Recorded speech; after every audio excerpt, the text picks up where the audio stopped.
My name is Dr. Nassi. I'm here to present my talk, which the topic is towards electro-optical sound eavesdropping. Now, I will start by introducing myself. I have a PhD. I'm a graduate PhD student from Ben-Gurion University of the Negev. I'm also a computer scientist and a former Google employee. And I'm an InfoSec researcher at Cyber at BGU. I'm also a frequent conference speaker. This is a partial list of the conferences that I gave talks in the last 2 years. You can find them Black Hat and RSA conferences and other interesting conferences as well. You can find, for those of you who have interest in my work, the videos of these conferences on my website. And in these conferences, I usually present my research, and my research focus and most of the activity that I do is in the area of security of semi and full autonomous vehicles. For example, about 2 years ago, we were able to present an attack, a remote attack against Tesla and Mobileye that causes Tesla's autopilot to stop the car in the middle of the road due to a digital advertisement, a compromised digital advertisement that presented in front of it. 3 or 4 years ago, I presented another research of mine, which was how to detect illicit drone filming. And in another topic or another area that I investigate is security of IoT devices. For example, how to attack smart irrigation systems, how to establish a cover channel via a multifunction printer, and how to do verification for a handwritten signature via smartwatch. And finally, what you come here to hear, it's the area of electro-optical sound eavesdropping. Now, a few notes regarding today's talk. This talk is based on 3 studies that I've conducted in the last 3 years. 2 studies were already published. They name Lemphone, which was published about 2 years ago, and also Gloom Attack that was published this year. And you will be the first to hear about the Gloom Attack, and we also you will be the first to hear about a new study of that we haven't published yet. We intend to publish it during next year.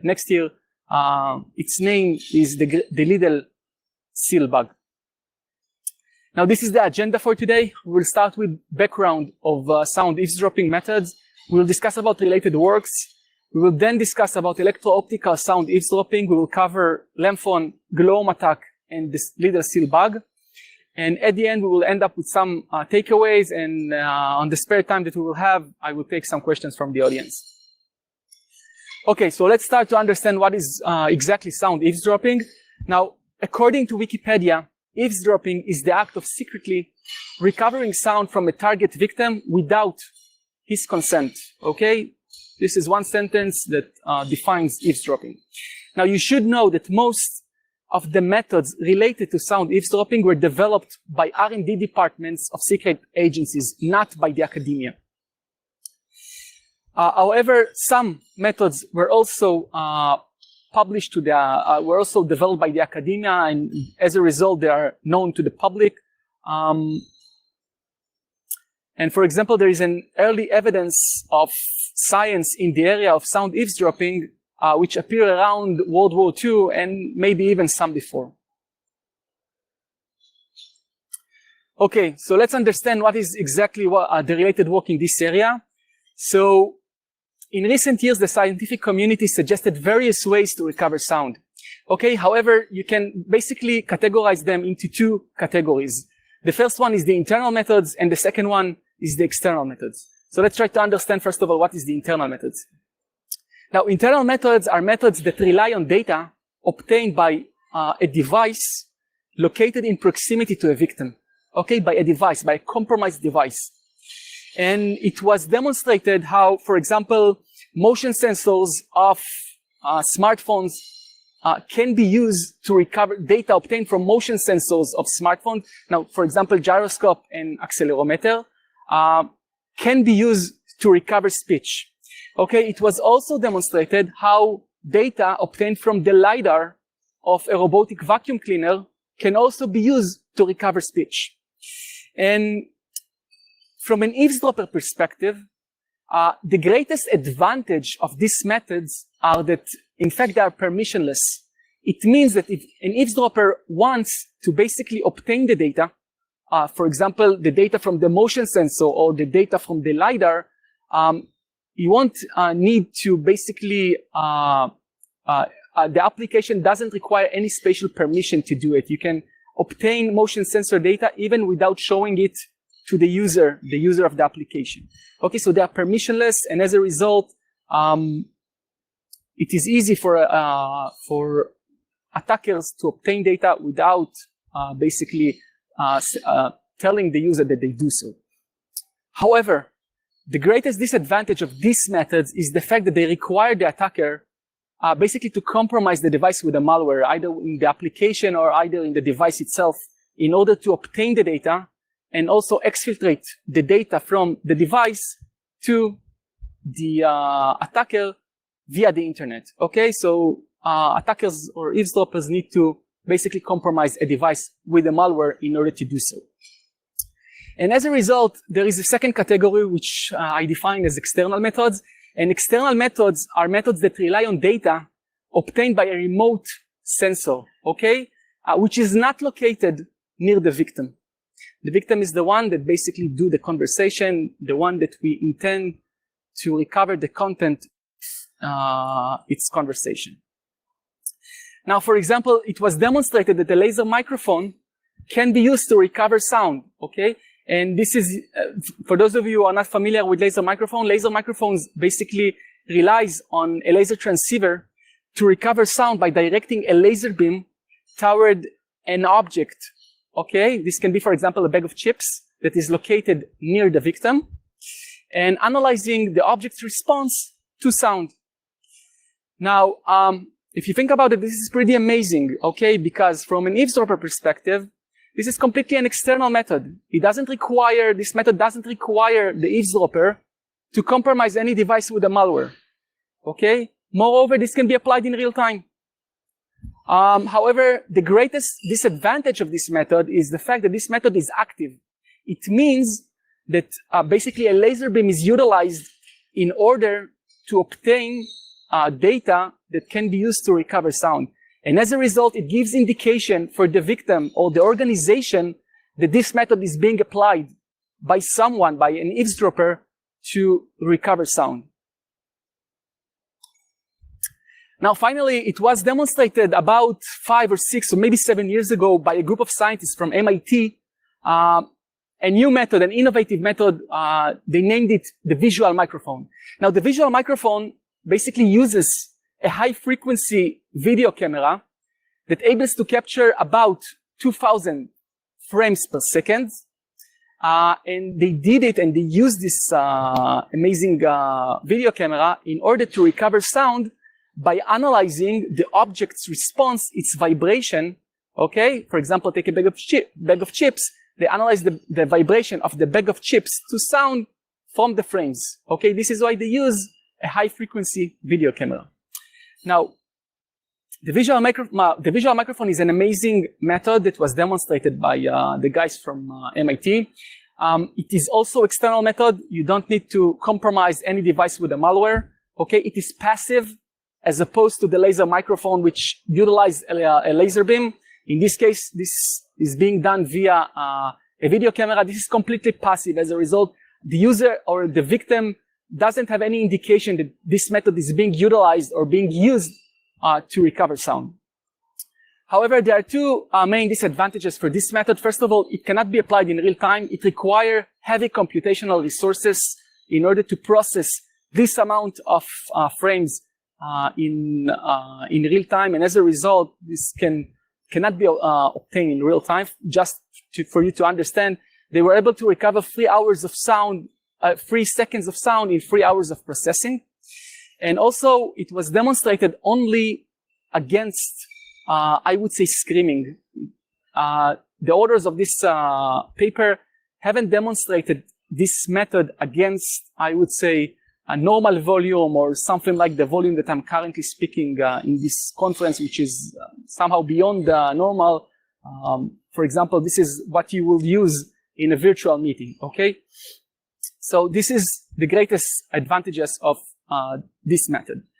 And if I will have to summarize the entire section of related work, I will say that all of the methods that were demonstrated so far basically either suffers from one of the following properties. Some of them require the attackers or the eavesdroppers to compromise a device with a malware, okay?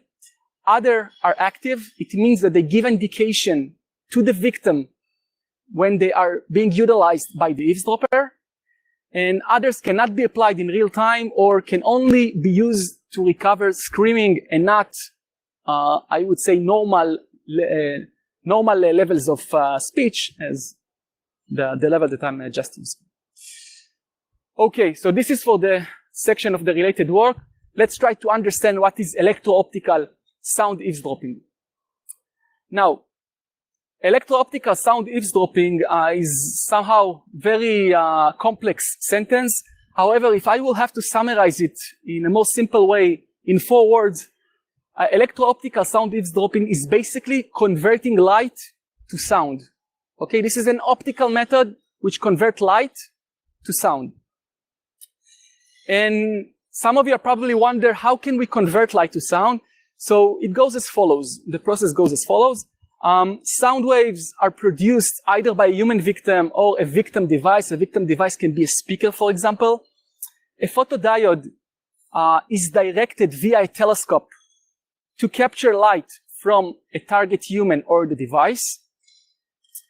An optical acoustical transformation is performed to isolate the audio signal from the optical measurements.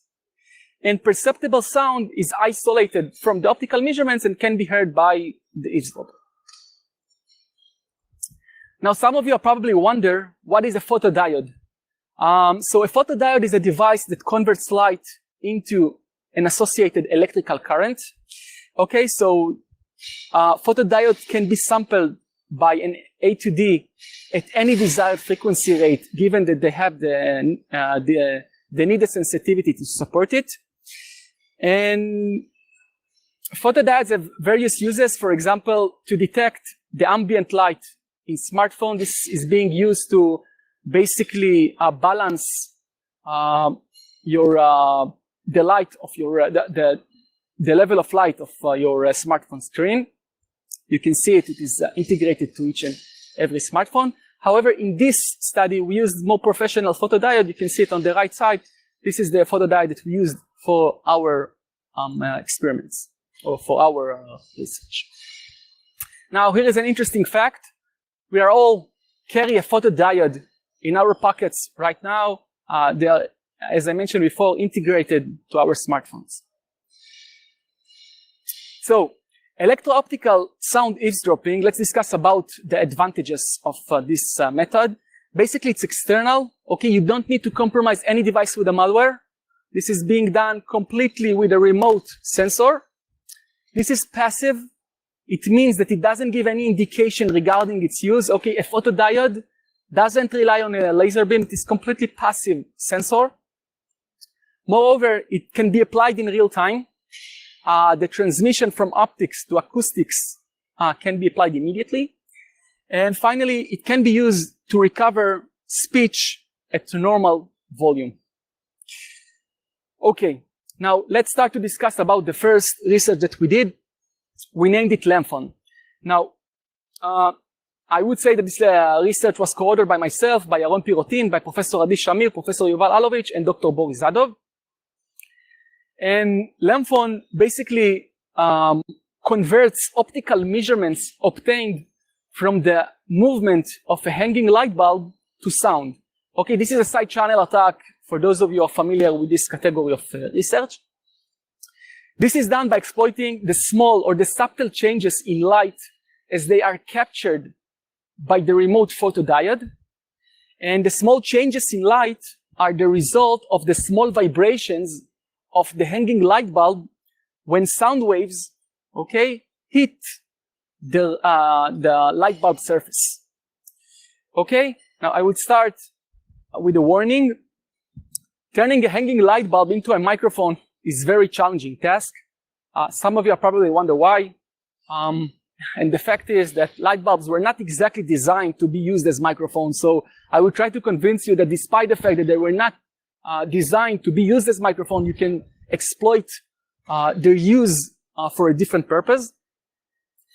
And Lamphon's threat model goes as follows. Basically, we assume that there is a hanging light bulb which exists in a target room, and a sound which can be, for example, the result of a conversation made by two colleagues, creates fluctuations, creates sound waves which create fluctuations on the surface of the hanging light bulb. And from here it goes, as I discussed before, there is an eavesdropper which directs a photodiode via a telescope to the light bulb. And the photodiode is being sampled by an A to D. The measurements are given as an input to an algorithm, to an optical acoustical transformation. And the output of the optical acoustical transformation is perceptible sound.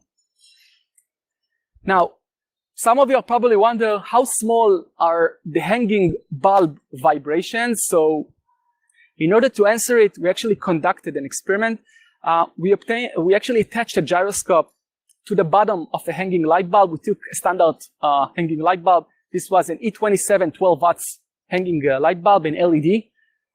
We produced various sound waves between 100 to 400 hertz at different volumes from 70 dB. 70 dB is the amount of volume that I'm currently use, to 115 dB using via speakers.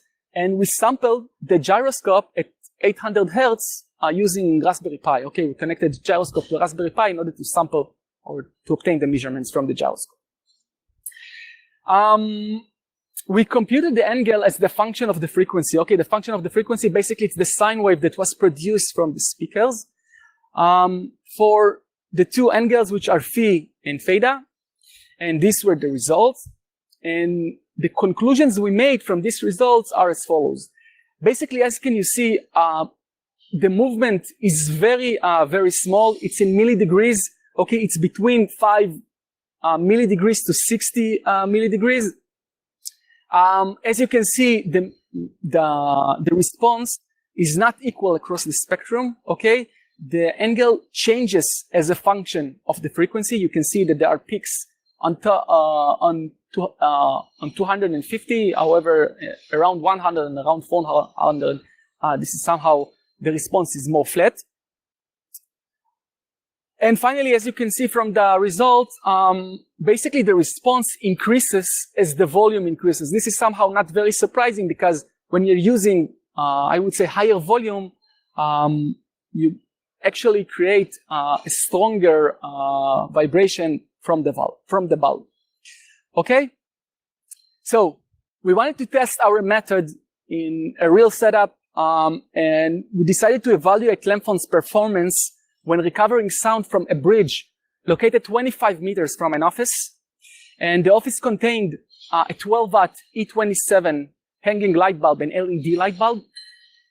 And let me show you a video of the experimental setup.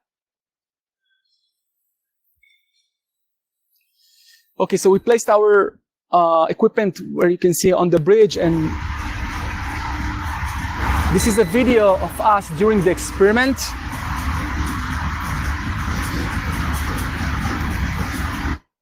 Okay, you can see two interesting things. First of all, the sound that was played inside the office couldn't be heard from the bridge. It's located 25 meters, and there's a glass window closed inside the office. And as you can see, there's the laptop and the telescope, which is used to obtain the optical measurements. A photodiode is placed on top or is mounted to the telescope, and there's an A to D which obtains the basically digitized the optical measurements to digital measurements. And on the right side, you can see how the light bulb looks when it is being,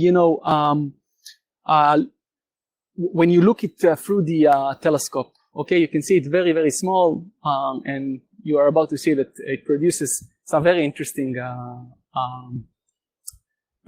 sound. Now, the first experiment that we did, we wanted to characterize the baseline. Okay, the baseline basically is the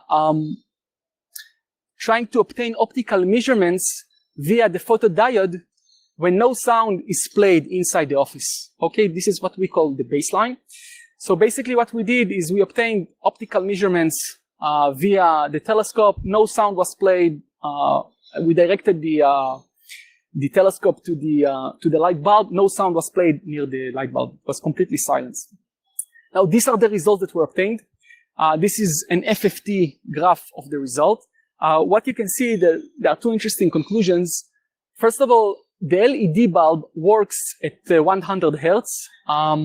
There are peaks around 100 hertz and its harmonics. It means 200 hertz, 300 hertz, 400 hertz, etc. And as you can understand, this is a side effect. We don't want that this side effect will affect the audio that we intend to basically convert or to obtain. So as you can understand, for those of you who understand some DSP, some digital signal processing, we need to filter this noise with bandstop filters. Okay, so this is one of the first things that we do. And also, as you can see, there is a noise at low frequencies below 50 hertz. And again, this is, I do not want to get into too much explanations on why. This is the result of the bridge that we located our equipment on it. Again, this can be filtered out with high-pass filter. Again, this is our all side effects. They will affect our audio signal, so we know how to basically filter them out. Okay, so bandstop filtering and high-pass filtering will completely filter these side effects out of the expected audio signal.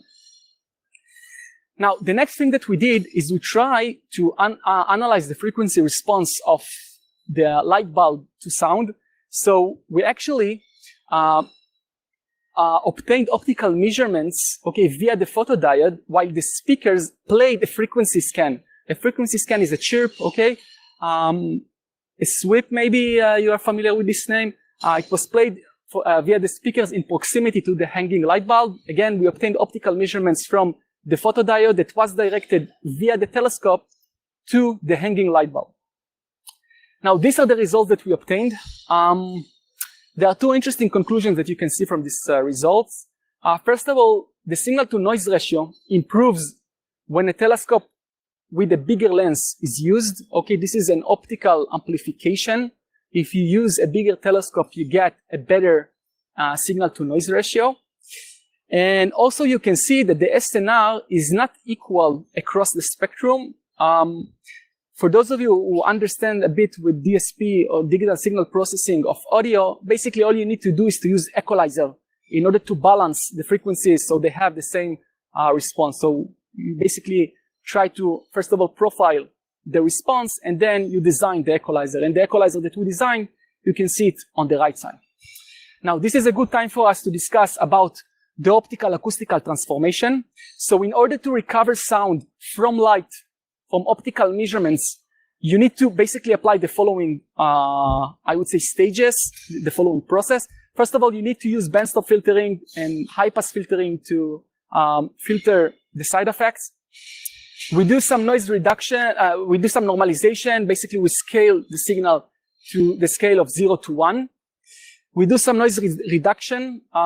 We basically apply, for those of you who are familiar with spectral subtraction, this is a classic method being used to reduce noise. And finally, we apply the equalizer that we designed at the beginning in order to basically balance the frequency response of each of the components in the spectrum. Now, the first thing that we try to do is to recover non-speech audio. And in order to do so, we played two famous songs in the target office.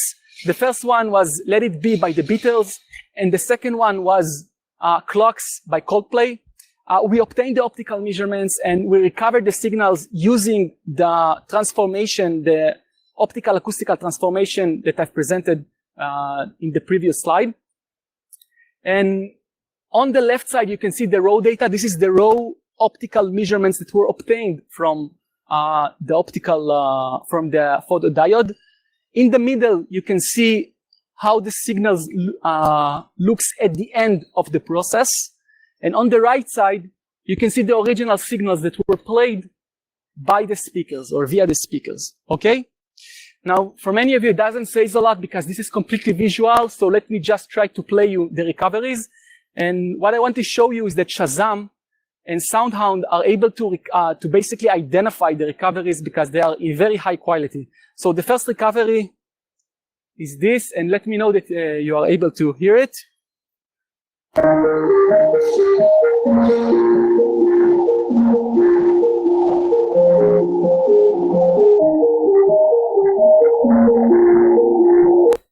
Okay, this is the recovery of Clocks by Coldplay, and the second one is the recovery of Let It Be by Beatles.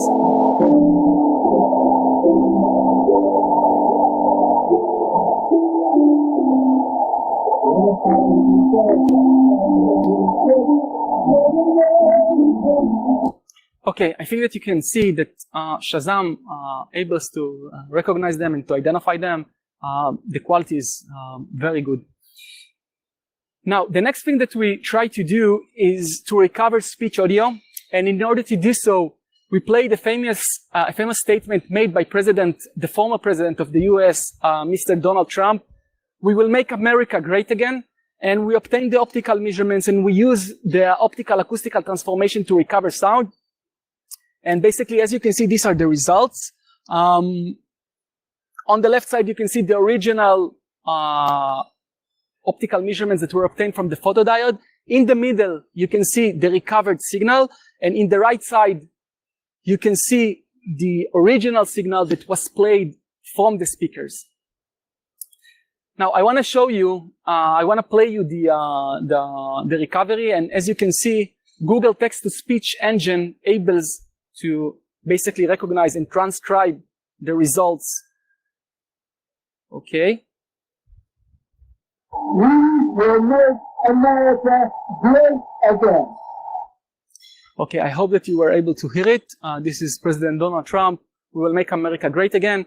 As you can see, Google text-to-speech engine was also able to transcribe it correctly, accurately. So let's try to conclude Lemphon and a few notes about this method. So in the experiments performed in this research, we actually used a small distance between the, I would say, the victim or the speakers and the light bulb.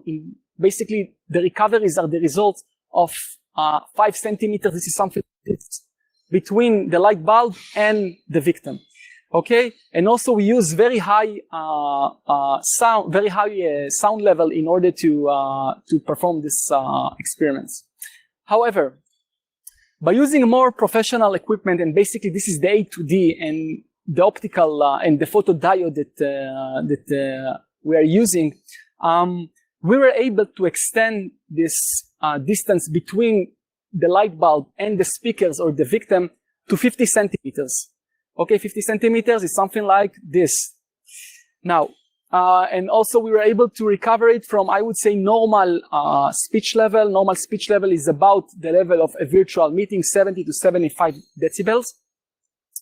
And we're able to produce somehow perceptible sound. I wanna show you the demonstrations. You are about to see, you are about to hear demonstration of recoveries of We Will Make America Great Again from 25 meters between the light bulb and the speakers, which were recovered from 15 meters, 25 meters, 35 meters, and 45 meters. And we will start with the original. We will make America great again.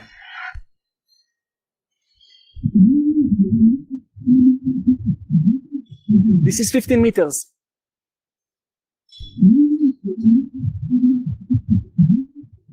This is 25 meters.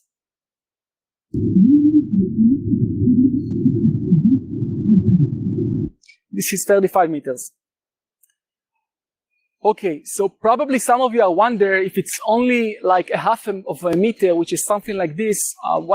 Where is Lemphon make sense? So basically, Lemphon makes more sense in terms of the threat model as a method to recover sound from a desktop light bulb.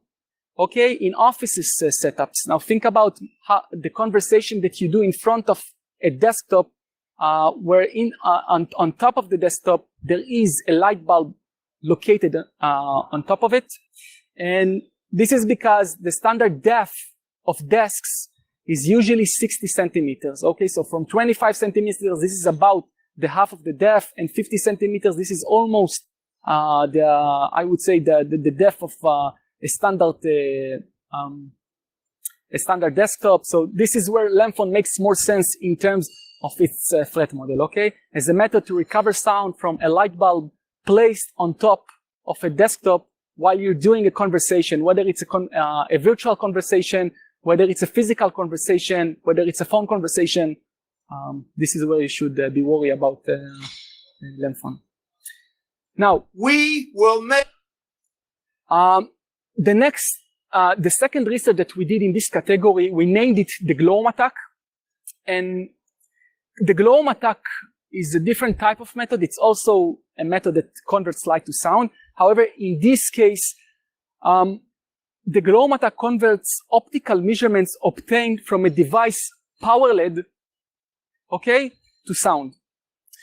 And this is a tempest attack. For those of you who are familiar with tempest attack, this can be done, by the way, because the power LED of various devices, and I'm about to show you that most of the devices are basically vulnerable to this attack. The power LED of various devices is connected directly to the power line. And as a result, the intensity of the power LED correlates to the power consumption of the device. Okay? And also, many devices lack a dedicated means of countering this phenomenon. Now, this is Glow's attack threat model. Okay? We basically assume that there is a sound which is the result of a virtual meeting that is being done in an office. The sound is played by a connected speaker or connected speakers. It creates changes in the power consumption of the power LED of either the speakers themselves or either, for example, a USB hub which is connected to the speakers. And eavesdroppers basically obtain the optical measurements from the power LED of the speakers or from the power LEDs of the USB hub and recover sound from it using a photodiode. Okay, so this is the glow attack. Now, the first thing that we do is a nice experiment where we try to analyze why exactly this is even possible. So a USB hub in this experiment was used to provide power to USB speakers, okay, via, of course, the USB cable. And we played a frequency scan, a chirp or a sweep from the speakers. And we obtained 4 signals, okay? 2 of them were signals of the power consumption of the speakers and the USB hub, and 2 optical signals that were obtained from the power LED of the USB hub and the power LED of the speakers. Okay, so we have a chirp, 2 optical signals, and 2 power consumption signals, and which were obtained from speakers and USB hubs and USB hub. And this is the result. On the left side, you can see the original audio that was played from the speakers. Okay, in the middle, you can see the power measurements, the power consumption measurements of both devices, the speakers on top, and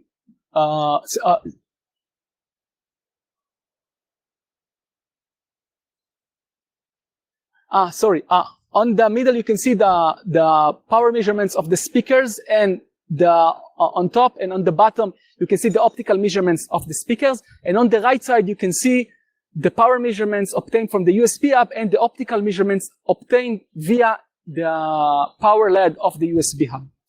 And the first conclusion that you can see is that the power consumption and the intensity of the power indicator LED of both the speakers and the USB hub, okay, correlate with the sound that was played from the speakers. Okay, you can see the original frequency scan that was played from the speakers, and you can spot it in the power measurements and also in the optical measurements as well.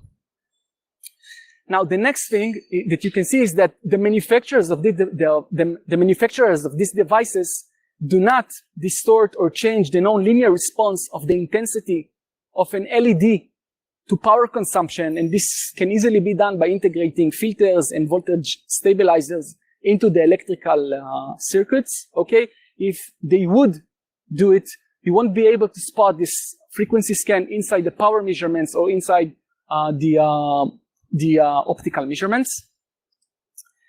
And one last thing that you can see is that these devices leak information regarding the sound played by the speakers, okay? You can see it, you can spot the chirp function, you can in the power measurements and in the optical measurements that was obtained from the power LED. And the first conclusion that we made is that eavesdroppers can exploit this fact to recover sound directly from the power indicator LED of the speakers.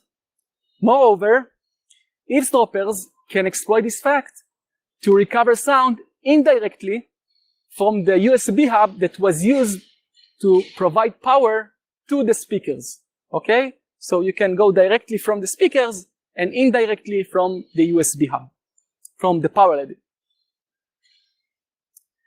Now, so probably some of you are wonder which devices are vulnerable to this attack, to the glow attack. So in 2 words, I would say that many devices.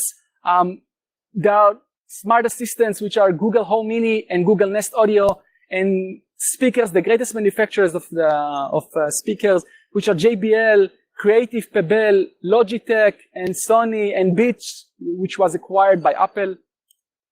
And also you have TP-Link and Miracase for the USB hubs. And interestingly, you also have some microcontrollers, for example, the Raspberry Pi 3 and 4 also leak information via their power LED. So I think that you will agree with me that the problem is universal, okay? Many devices leak information from their power LED regarding the sound played by the speakers.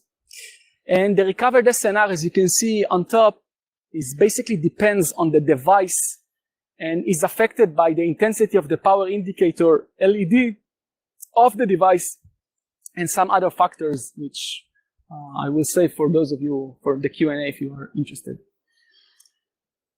Okay, so we made the next experiment. We actually recovered speech from various devices by obtaining optical measurements from the power LED of these devices.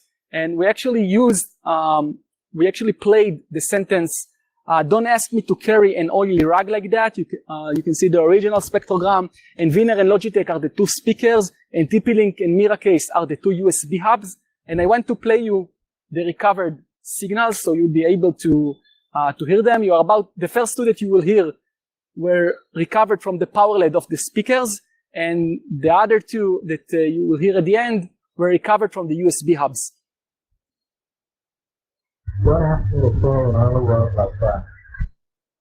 What happened to the phone and only work like that?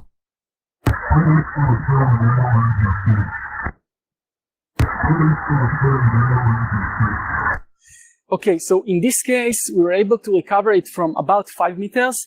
However, we wanted to do some more interesting experiments in order to test how we were able to, the quality of the recovered sound as a function of the distance between the eavesdropper and the target device. Okay, the target device was, in this case, speakers. So we placed the speakers and we placed the eavesdropping equipment, basically the photodiode and the telescope, from 15 meters, 25 meters, and 35 meters. And let me play you the recoveries. This is from 5 meters to 15 meters, 25 meters, and at the end, 35 meters. This is, we will make America great again. We will make America great again. We will make America great again.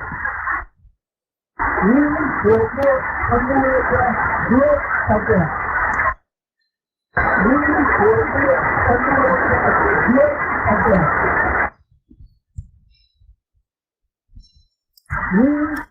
Okay, so we actually, this brings us to the last research that we intend to publish next year. And again, you are the first to hear about gloom and also about this research. We named it the Little Seal Bug. It was co-authored by myself, Ras Wissa, Professor Ivan Alovich, and Dr. Boris Zadov. And let me try to explain you what is the Little Seal Bug. the little seal bug converts optical measurements obtained from light reflected from shiny objects, okay, to sound. And this can be done because lightweight, shiny objects vibrate when sound hits their surface, and moreover, shiny objects reflect sound.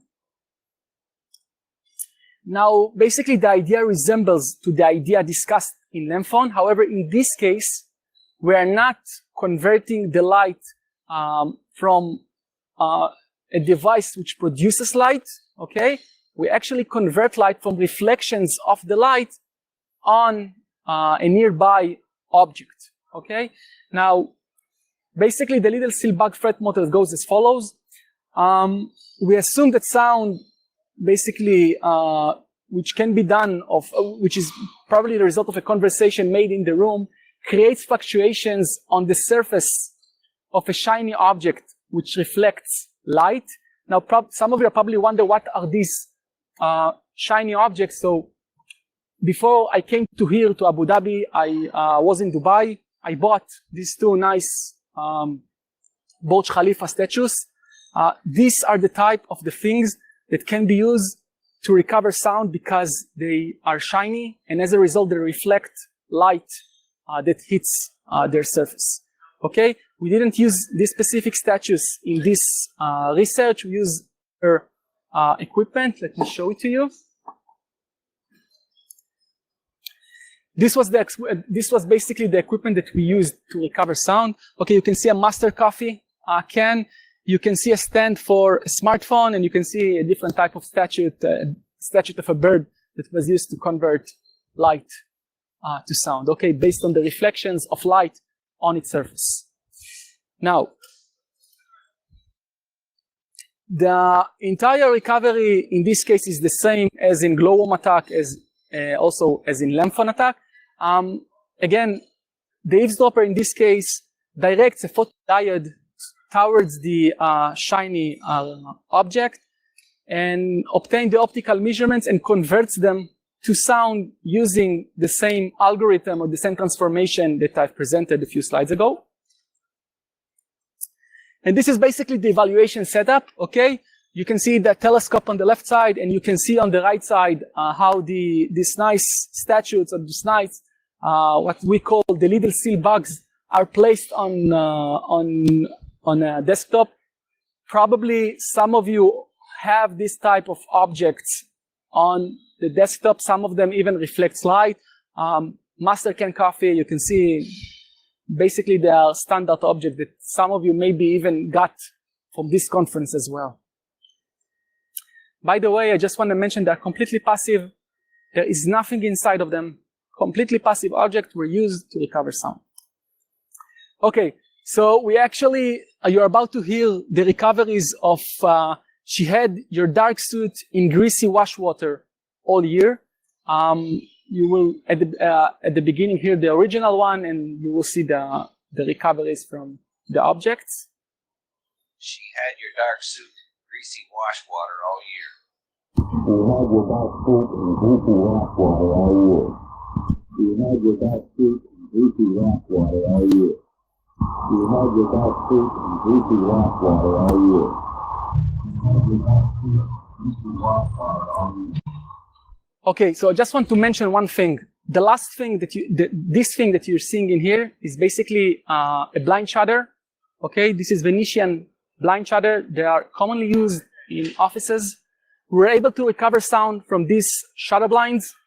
This is a device which is intended to secure the privacy of individuals inside the room. We're able to recover sound from it because it's light and it is shiny, and as a result, it reflects sound. So we use this nice equipment to recover speech from it. She had your... Now, I would like to conclude this, basically the talk that I gave, and I will start by mentioning that LAMPhone and glowworm attack were published in the last year or last year and a half by our group, and we're about to publish a new research next year. We wonder, however, how old they really are, and it seems that in the area of sound eavesdropping, academia is many years behind the R&D departments of secret agencies, and let me explain you why. So for those of you who are not familiar with this nice picture, this is the Great Seal bug, okay? This is a spying equipment that was concealed inside a gift given by the Soviet Union to the United States ambassador to the Soviet Union around World War II in 1945. Okay, it contains an RFID inside of it, and it was completely passive. It was given by the Russians to the Americans, to the American ambassador, and it took the Americans about 6 years, to basically understand that this is not a gift and this is a spying equipment. And during the entire 6 years, it was used by the Soviets to eavesdrop the conversations of the ambassador inside its embassy. Now, why do I ever show it to you? So, the spying equipment is considered the predecessor of the RFID technology, okay? It was used by the Soviets in 1945, and it took the Americans 3 decades, about 3 decades, until it was patented in America as an RFID technology, and as you can, as it is now being used in our smartphones and some other equipment. Okay, so it took basically the public, not exactly the public, but researchers 3 decades to basically develop a device that was used 3 decades before commercially to eavesdrop sound by the Soviets. So it seems that R&D departments of secret agencies lead the innovation in the area of eavesdropping in 3 decades, okay? I would say comparing to the rest of the contestants, this can be, for example, academia or even industry. And let's return back to the glow attack and lamphone attacks. And I would say that electro-optical eavesdropping suffers from various limitations, okay? First of all, expensive equipment yields better results, okay? If you have a better A2D, if you have a better photodiode, the quality of the sound that is recovered from or by these attacks is expected to be higher or better. Moreover, attackers need to have a line of sight to basically the device or the object which emits light. And as you can understand, these attacks can basically applied by professionals, okay? Amateurs will probably struggle if they do not know some DSP and some other things in audio DSP. They're probably not going to be able to recover the sound from the optical measurements. However, I would like to end with 2 interesting questions for you. Don't ask them, just hear them. The first one is, do you consider an expensive equipment a real limitation to secret agencies that spend basically unlimited amount of resources in order to recover sound for the last 70 or 80 years? Don't answer it, just think about it. I claim that the first limitation is not a real limitation for these agencies.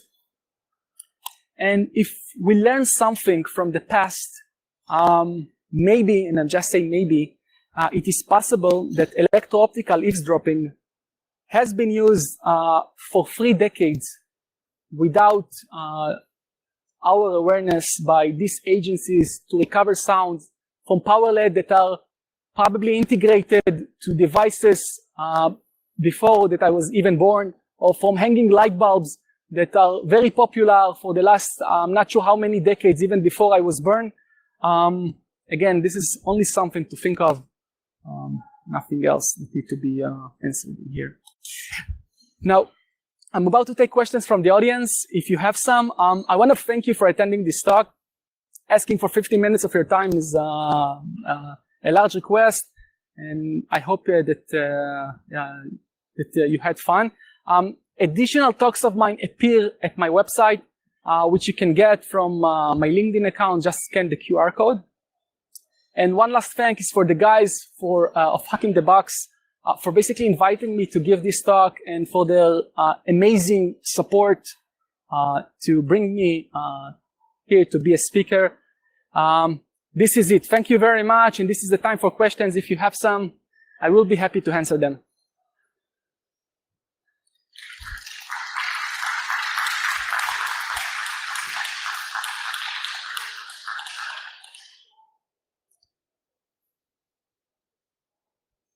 Okay, so thank you. I see that there are no questions from the audience. This is it for me. Thank you very much again. By the way, if you want to talk with me in person, just find me. I will be in the conference for this 2 days. I enjoy talking with people and discussing with people. Whatever you want. By the way, I do some freelancing work. Again, if you want to discuss about this type of collaboration, come and join me and we'll discuss about it. Goodbye and thank you.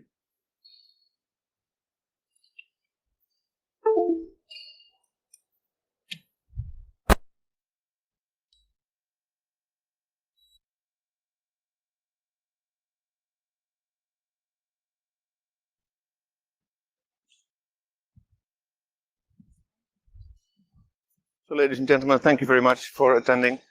We will have a short turnover for the next speaker. In any moment, I will announce the next speaker. Thank you very much.